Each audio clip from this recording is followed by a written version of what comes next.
Yesu ashimwe bene data, dushimiye Imana kubw'uno munsi tugejeje uno munsi duhumeka umwuka w'abazima, dushimiye Imana ko yakomeje kuturinda, Imana igakomeza kuba mu ruhande rwacu. Imana ni Imana y'imbabazi, ni Imana yuzuye ubwiza, ni Imana ikora imirimo n'ibitangaza. Tugiye kuganira ijambo ry'uno munsi, njye mugiye kubana ni Ntagandashyaka Robert, mureke dutangire dusenga, twiyambaza Imana, twiragiza Imana kugira ngo izibane natwe. Nyagasani Imana yacu turagushimiye, turaguhimbaje, uri Imana nziza, uri Imana nzima, uri Imana ikomeye, uri Imana ihambaye, uri Imana ivuga bikaba, uri Imana itegeka bigakomera, uri Imana ya Ibrahimu, uri Imana ya Isaka, uri Imana ya Yakobo. Turakwambaje ngo uzubane natwe, uzube mu ruhande rwacu. Ugiye kuvuga ijambo ryawe Mwami Imana yacu, saba ari njyewe ahubwo umwuka wawe ari wumvugiramo, kugira ngo Uwiteka akomeze abwire ubwoko bwawe nabwo butega amatwi, kugira ngo ijambo bwumva ribe mu mitima yabo kandi ryere imbuto Mwami Imana yacu kandi zihoraho. Bana natwe, ukomeze ukorane natwe, ibyo ushaka aribyo bikorwa, byose tubisenze mu izina rya Yesu Kristo umwami wacu, amen amen. Tugiye kuganira ijambo ry'Imana riri muri Amosi ibice 8 umurongo wa 11, haravuze ngo turageza kwa 12, ngo dore iminsi izaza, niko Uwiteka Imana ivuga, nzateza inzara mu gihugu,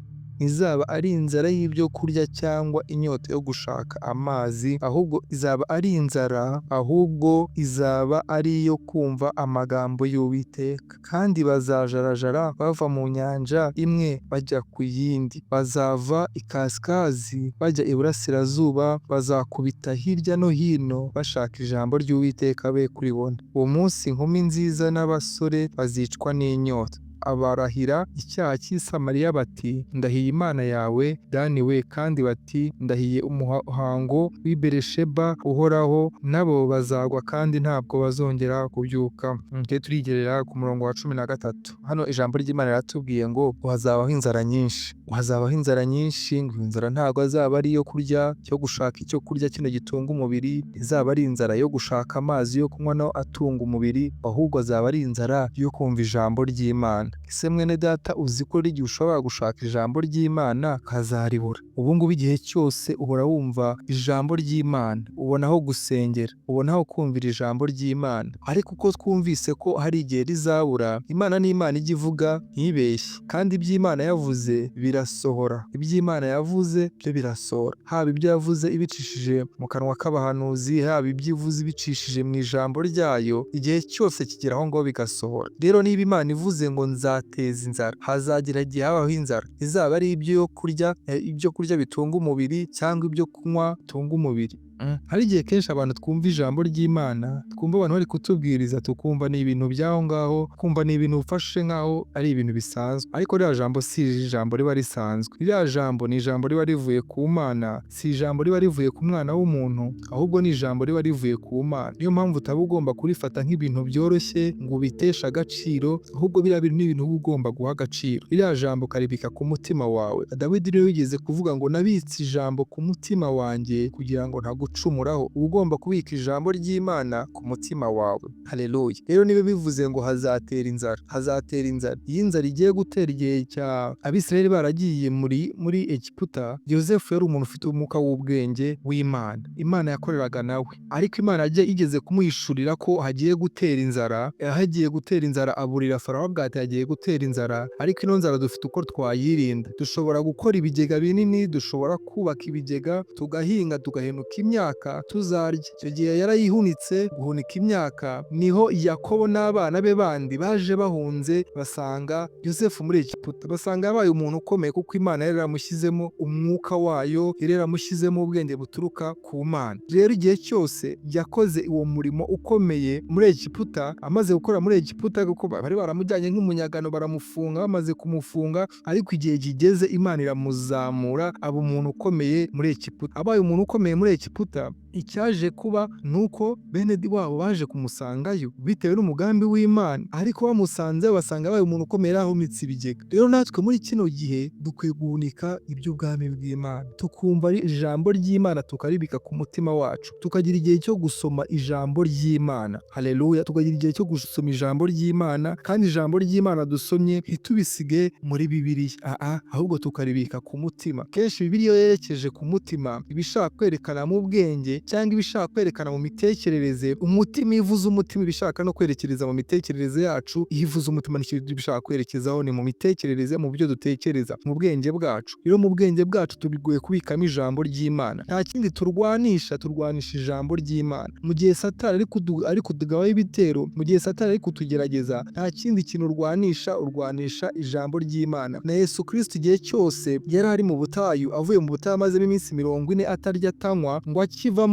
mu butayu Satani yamusanze mu butayu atangira kumugerageza bw'uburyo bwose. Ariko Yesu Kristo nta kindi kintu yamutsindishirizaga, yaramubwiraga ngo haranditswe ngo. Ese wowe uzabwira Satani ngo haranditswe utarabisomye? Ese uzamunesheshereza iki? Uzamuneshesha iki? Ko tumunesheje ijambo ry'Imana. Iyo urebye mu ntwaro z'Imana mu Befeso ibice 6 guhera ku murongo wa 11 hatwerekamo intwaro z'Imana. Intwaro z'Imana, Imana iratwambika ikaduhera hasi, ikaduhera ku mutwe ikatugeza hasi. Ariko hari ikiduha cy'intwaro dukoresha turwanisha, nta kindi turwanisha usibye ijambo ry'Imana. Yesu ashimwe. Tugiye muri Nahomu, igitabo cya Nahomu ibice 3 umurongo wa 14 aravuga ngo ivomere amazi azabe ahagije mu gihe cyo kugotwa, komeza ibihome byawe, jya mu ibumba ukate urwondo, ukomeze itanura ryawe, itanura ry'amatafari. Haleluya. Hano ijambo ry'Imana riratubwiye ngo ivomere amazi azabe ahagije mu gihe cyo kugotwa. Bivuze ngo hari igihe uzagotwa, ugomba kuvoma amazi ahagije. Muri cya gihe cy'inzara cyo kubura ijambo ry'Imana, ijambo ry'Imana rizaba ari ingumwe, ugomba kuba waravomye. Kandi Yesu Kristo yaravuze ngo ni njye mazi amara inyota, uzanywa ku mazi nzamuha ntazigera agira inyota ukundi. Kandi nanone Yesu Kristo yaravuze ngo ijambo ryanjye rizahoraho ibihe byose, ngo isi n'ibiriho bizashiraho, ariko ngo ijambo ryanjye rizahoraho. Bivuze ngo nufata ijambo rya Kristo ugahora usoma ibyanditswe, ugahora uba imbere y'Imana, ushaka kumva ikiva mu kanwa k'Imana, ushaka kumva icyo Imana ivuga, uzabibika, uzaba uri kuvoma amazi. Kandi ayo mazi azakumara inyota, ayo mazi ntabwo azigera ashiraho, ngo ahubwo ngo azadudubiza mu bugingo bwawe, ngo azadudubiza mu buzima bwawe paka mu bugingo buhoraho. Ntabwo uzasiga hano mu isi, azakududubiza mu buzima bwawe, mu ngingo zawe azadudubiza paka ugeze mu bugingo buhoraho. Niyo mpamvu ukwiye kuvoma ayo mazi mu gihe uzaba ugoswe, mu gihe uzaba ugeze ahakomeye, hahandi Satani ari kukwihebesha, hahandi Satani ari kukwereka ko ibintu ntacyo umaze, ugiye gupfa, hahandi Satani azakwereka urupfu imbere yawe, hahandi Satani azakwereka ko birangiye, uzarwanisha ibyanditswe. Kuko na Yesu Kristo ari mu butayu, Satani yaramubwiraga ngo niba uri umwana w'Imana ndamya, numara kundamya ndaguha ibi byose. Ariko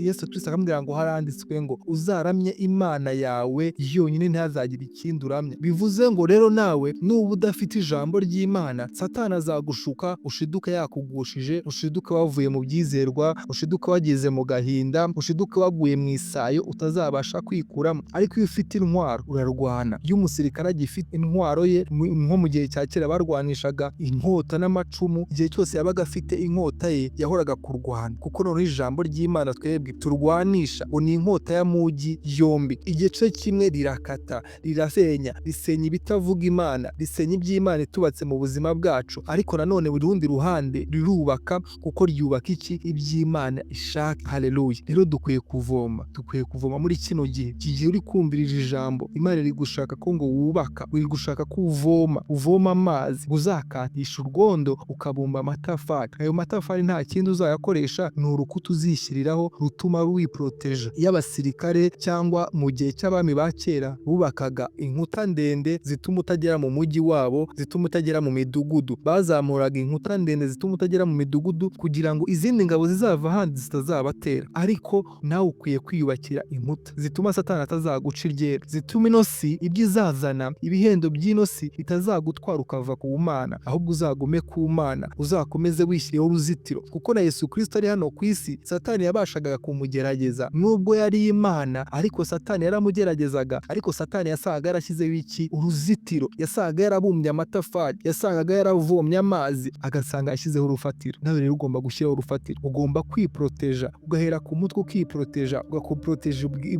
ubwonko bwawe, ugaproteje amaso yawe ibyo ureba, kuko isi iri kutuzanira ibintu byinshi bituma tureba ibidafite umumaro, bituma tuvuga ibidafite umumaro, bituma dutekereza ibidafite umumaro. Rero ukwiye guproteja ubuzima bwawe, ukiproteja. Haleluya. Ukavoma amazi azagufasha mu gihe cyo kugotwa, mu gihe cyo gugotwa kigiye kuza. Hari igihe uzageraho ijambo ry'Imana ntubashe kuryumva, hari igihe ugeramo ijambo ry'Imana nturyumve, ukaba uri wenyine bitewe n'aho uribona. Iyo ijambo ry'Imana ryavuze rino jambo nuko ari icyo riba rifite rizi. Ubu se ko twabonye nk'urugero hano iwacu mu Rwanda bafunze amatorero, abantu basengeraga muri ayo matorero bafunze, utarashatse aho ajya kuvomera ahandi ajya gushakira iyindi soko, yavuye mu byizerwa. Ubu ngubu abenshi bongeye basubira mu businzi, abandi basubiye mu busambanyi, abandi bongeye baragora. Kubera iki? Icyo gihe ijambo ryarabuze mu buzima bwabo. Rero nawe bika ijambo, ubika ijambo mu mutima wawe, nk'uko Dawidi ngo yari abitse ijambo ry'Imana ku mutima we kugira ngo adacumura ku Uwiteka. Dawidi ari mu bantu Imana yarebaga umutima wiwe ikawishimira. Bivuze ngo Imana yarebaga mu mutima wa Dawidi igasanga amifitemo byinshi bituma bimurinda ku buryo atava ku Mana, ikabona yubatse uruzitiro, ikabona yabitse ijambo ku mutima rye kugira ngo adacumura ku Uwiteka. Ntabwo ijambo yari yarabitse ku mutima wiwe ari ryo kugisha abantu impaka baburana ibyanditswe. Oya,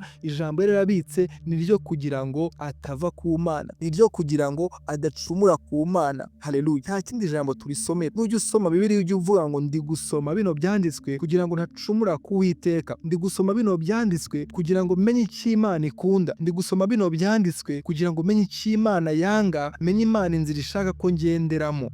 Atari ukugira ngo uzabone ibyigisha abandi impaka bo muzajyasha impaka ntacyo zimaze. Paul yaravuze ngo ntukajye impaka nabo, kuko impaka ntacyo zigira nazo, ahubwo ubaka ubuzima bwawe, ubika ijambo ku mutima wawe kugira ngo Imana ikomeze iguhe umugisha, kandi Imana ikomeze ikurinde, ukomeze wivomera amazi, kandi amazi nta handi uyavoma ni kuri Kristo Yesu. We yavuze ngo ni njye soko y'ukuri. Iyo uvomye kuri Yesu Kristo aguha amazi adudubiza akakugeza mu bugingo buhoraho. Imana ikomeze ibahe umugisha, Imana ikomeze ibishimire. Kandi ijambo ry'Imana ryaravuze ngo nimunshakana umwete muzambara, nushaka n'Uwiteka uzamubona. Imana ikomeze ibahe umugisha, Imana ikomeze ibagure, ukomeze ushake Imana, ishakane umwete, kandi Imana uzayibona. Imana ikomeze ibarinde uburiganya bwa Satani, mukomeze mugume mu buntu bw'Uwiteka. Nawe utarakira Yesu Kristo mwakire kubera ubu ngubu. Imana ikomeze kubeho iwe mu buzima bwawe, ugendane nayo, nawe ubike ijambo mu mutima wawe ryo kumenya Imana no kwizera Imana. Ibyo bizagufasha kandi Imana izakomeza kubaho. Imana ikomeze duhane umugisha. Shalom shalom.